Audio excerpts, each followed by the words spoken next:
This is Jack Rasmussen, a community college dropout who saw this play over 10 years ago, then invented this cleat that's designed specifically to prevent athletes from tearing their ACL. The only problem is, at the beginning of this journey, Jack didn't know anything about engineering, but he didn't let that stop him from quitting his job, moving back in with his parents, and spending the next decade designing what has become one of the most viral football cleats on the market. But how do these actually work? And if they're so effective, why aren't more athletes wearing them? Well, to find out, I gave Jack a call to learn about how he went from making prototypes with paper clips and dish soap to creating a patented design that has helped him raise millions of dollars from his childhood heroes. Plus, at the end, I'm going to try a pair of these cleats on for myself, share my honest feedback, and give a pair away to one of you. So make sure you stick around until the end. But first, it's important to note that plays like this, which inspired the next decade of Jack's life, are only becoming more common, and not just for the pros. For example, from 2007 to 2022, there was a nearly 26% increase in ACL injuries for both boys and girls at the high school level. And in the NFL, knee injuries like ACL tears now represent anywhere from 20 to 30% of all injuries, making them the most common injury in the entire sport. Now, many people will blame the rise of knee injuries on artificial turf fields or the increased explosiveness of athletes. And while those are two major factors, there has always been a third variable that no one has considered changing: cleats.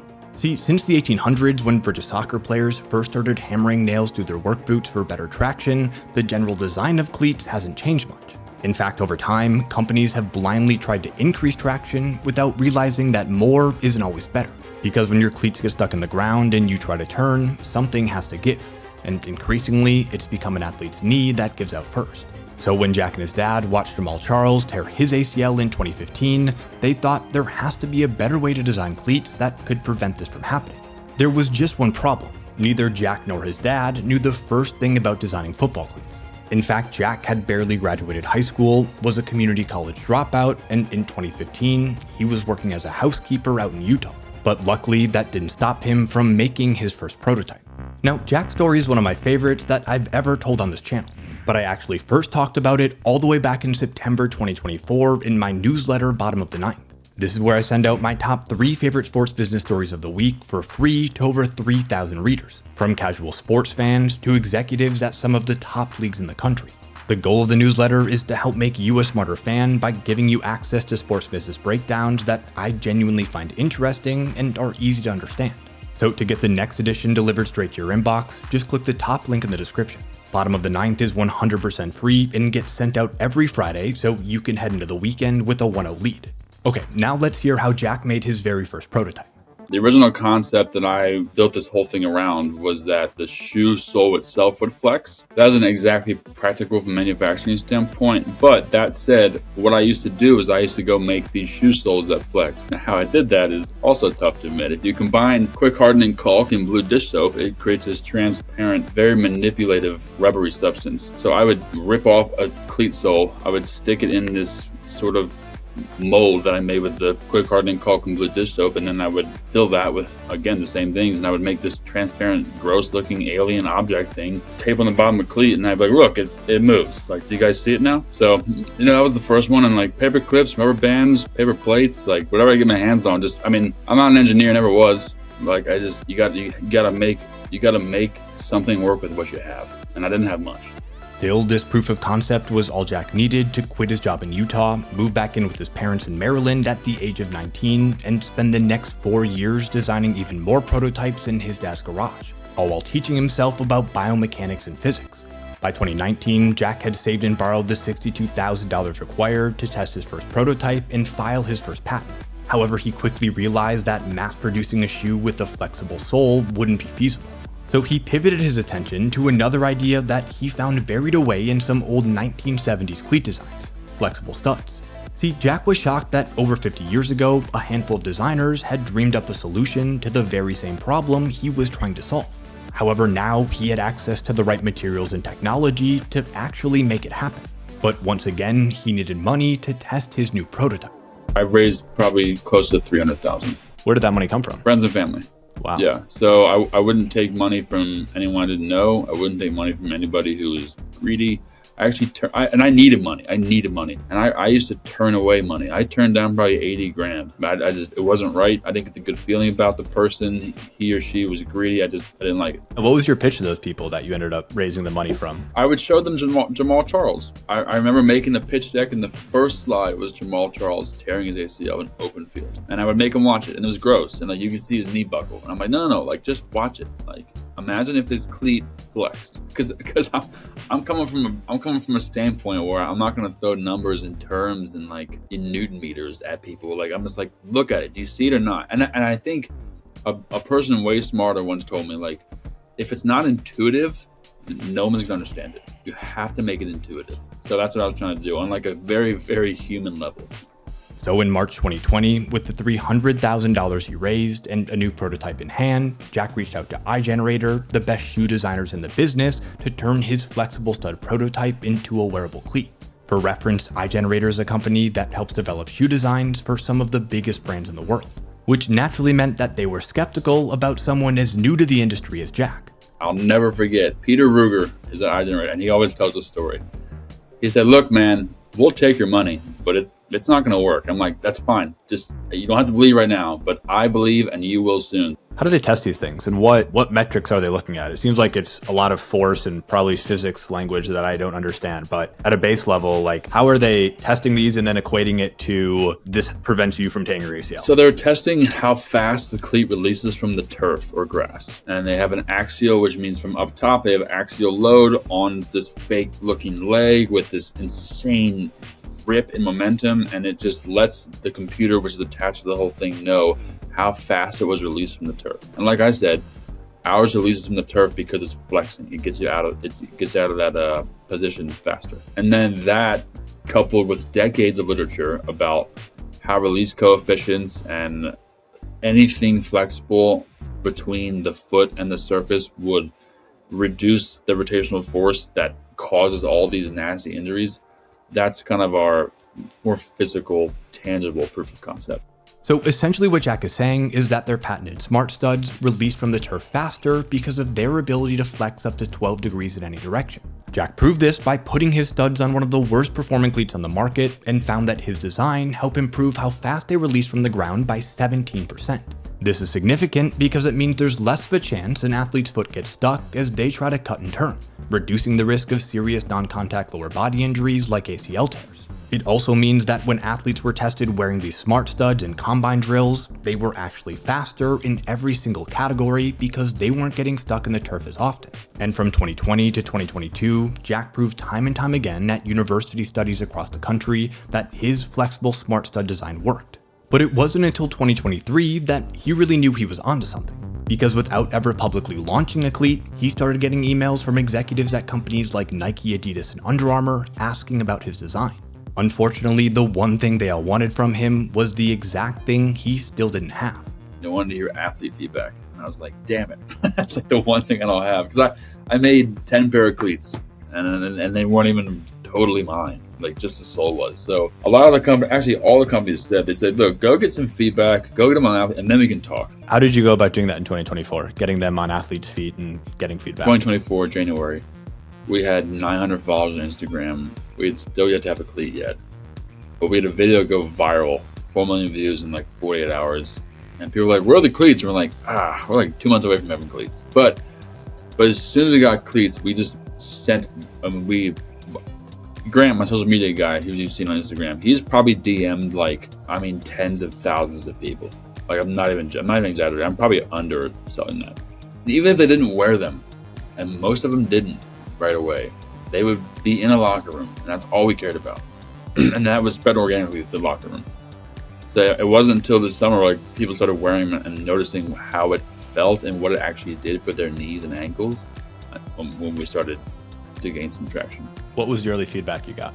The early feedback we got was, I'm not making this up, and I'm a little bit biased because I invented the damn thing, but like I'm not making this up. We didn't get any bad feedback, and I think that so much credit goes to iGenerator for that, but also Grant and I played college football. Cleats have always sucked. Let's just call it what it is. They've always sucked, and we knew that going into this, so we created these polls and surveys before we actually developed the product and sent them out to thousands of college athletes and said, why do you hate your cleats? Is it this reason? Is it this reason? Is it this reason?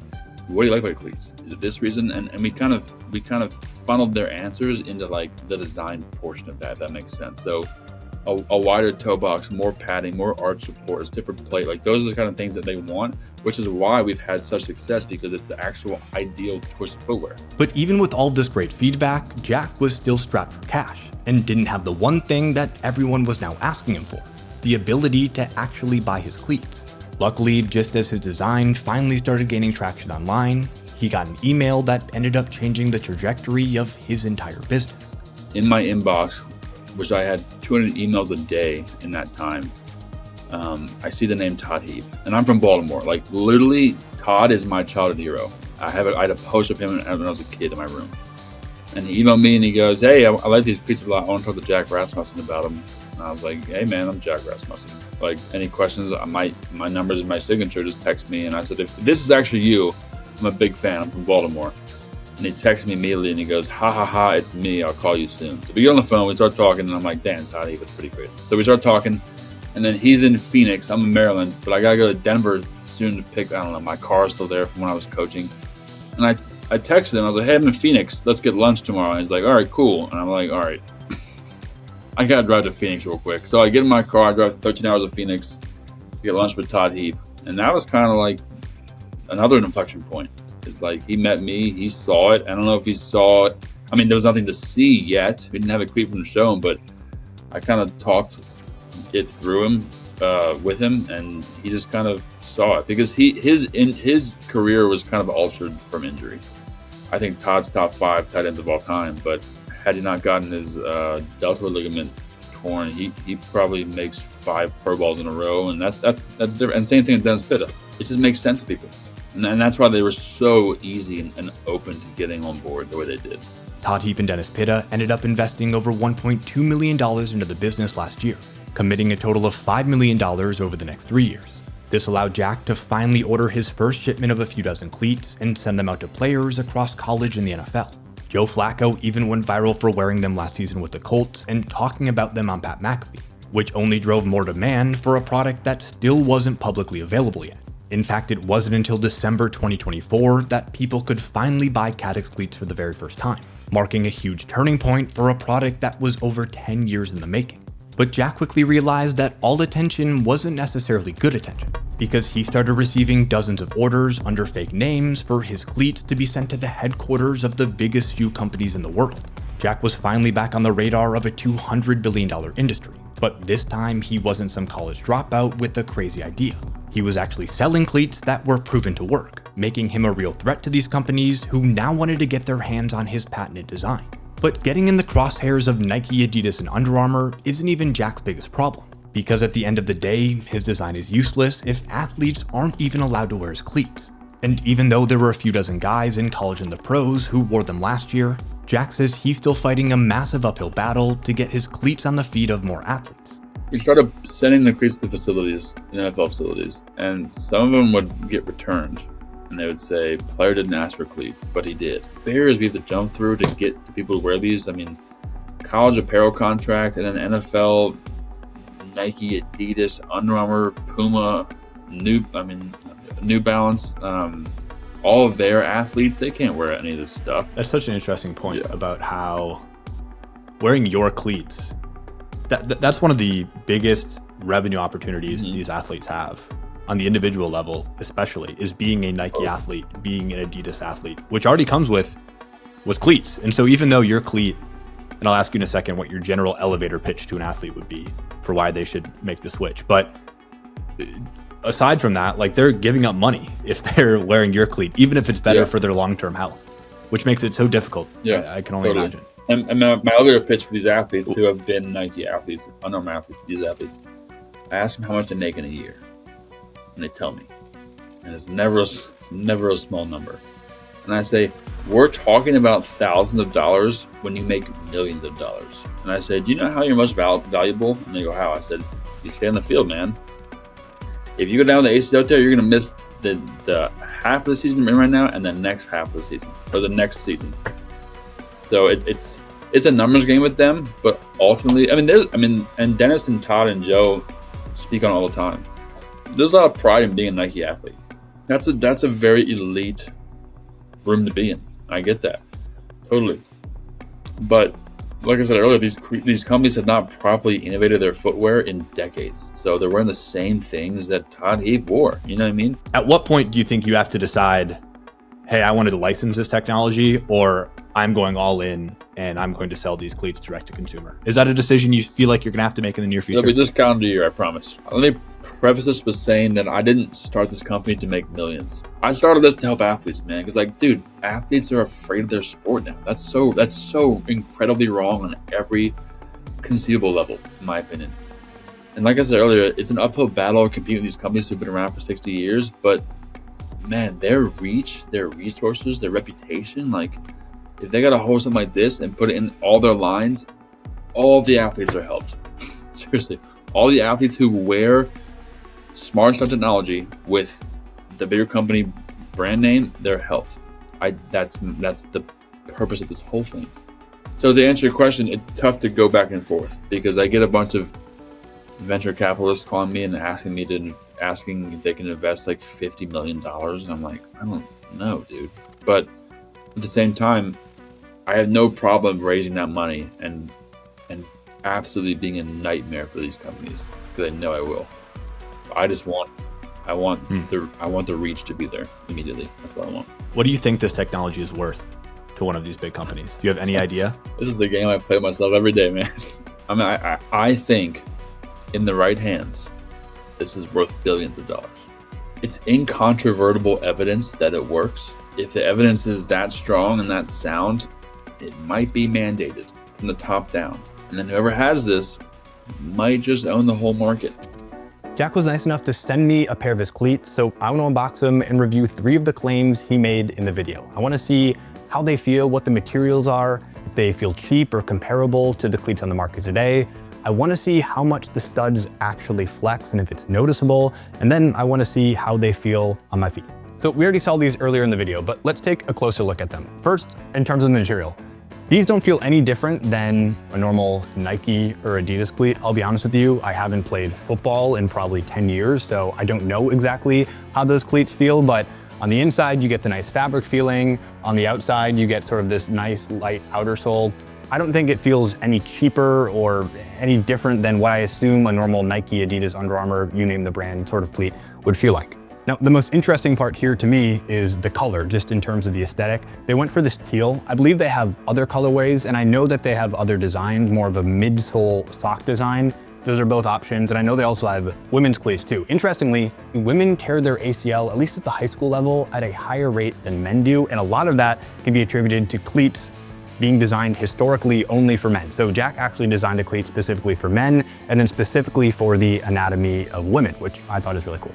So the other thing that sticks out to me is on the side here, it says SmartStuds. These are the patented studs that these cleats are known for. Interestingly, I think this upper sole, we'll try it on in a second, probably feels really similar to what a normal cleat feels like. I know Jack mentioned the wide toe box, we'll check that out in a second, but these studs are really where the action's at. You can see that the studs that move are only in the front here. These back ones look like a normal, standard sort of heel stud that a cleat would have. That makes sense. As you're pivoting, you're not pivoting on your heel, rather you're pivoting on your toes. So it makes sense that the only flexible studs would actually be here. And if you can see, the amount of movement that you see here is negligible. And honestly, if I didn't know that these were SmartStud cleats, it might take me a while to realize that I can't actually wiggle these all that much, which makes sense because, as Jack mentioned, these only flex about 12 degrees. And in the grand scheme of things, that's not a lot, but it's so interesting how that's actually enough to have some sort of sizable impact on whether or not you're suffering from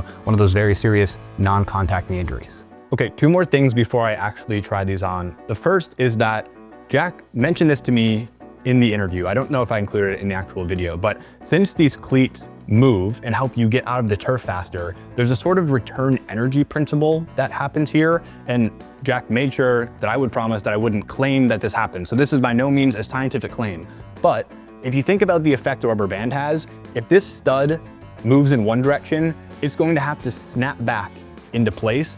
And therefore, the energy return you're getting from moving the stud in one direction and then having it snap back into place, not only are you getting out of the turf faster, these cleats don't get stuck as often, but also the energy return sort of adds a spring effect into your step. Again, that's not scientifically proven, but Jack did tell me, as you saw in the video, that these cleats were tested faster than almost every other cleat on the market in the standard football combine drills. And part of that could be due to the fact that there's a sort of rubber band style energy return that happens in these studs. Really interesting. Okay, I'm now going to try these on my feet. These are a size 13, by the way, and I'm not a size 13, so we'll get the general idea. So you're gonna have to trust that the other one is on my foot. But the first thing I'm feeling is that the width of the toe box is notably wider. Usually you get that feeling when you're inside of a cleat that your feet are getting pinched towards the end. And there was actually a cleat I did a video on where the whole purpose of the cleat was to have a wide toe box. And I'm not gonna go out to a football field because honestly, I don't think me running around and cutting in these things would actually be scientifically significant at all. Jack has done that multiple times with professional players, college players, high school players at various levels, actually studying how fast they're going. So I'm gonna spare myself the embarrassment of going out and trying to do that. But I imagine there's really no difference, especially for a normal athlete like me, and how these feel. You just get the slight benefit of, again, the energy return, but then also reducing your risk of injury. The elephant in the room on these things is how much they cost. So for $225, you can pick up a pair of these right now. That is more than most cleats are. I was looking online, I haven't shopped for cleats in a while. Most cleats are around 100 to 150 bucks. So these cleats are certainly on the expensive end of all cleats. But as Jack brought up in the video, if you're talking about a couple $1,000s to give up for a shoe sponsorship if you're in college or if you're in the pros, or if you're talking about a couple $100 to save yourself the potential injury and having to sit out from the sport that you love playing, I think that this could be worth it. Now, this is by no means an advertisement, but at the end of the day, I suppose it's up to you if $225 is worth whatever small impact wearing a cleat like this might have on your health and for the future of your career. As I mentioned, these cleats are a size 13, so if you want to win this exact pair, make sure to comment your Instagram handle, and over the next week, I'll select one of you, I'll DM you, get your address, and I'll send you this exact pair of cleats. Again, $225, size 13. Not bad as we enter the summer. Thank you guys so much for watching. Make sure to stick around, subscribe, like this video if you haven't already for more sports business stories, and I'll see you in the next one.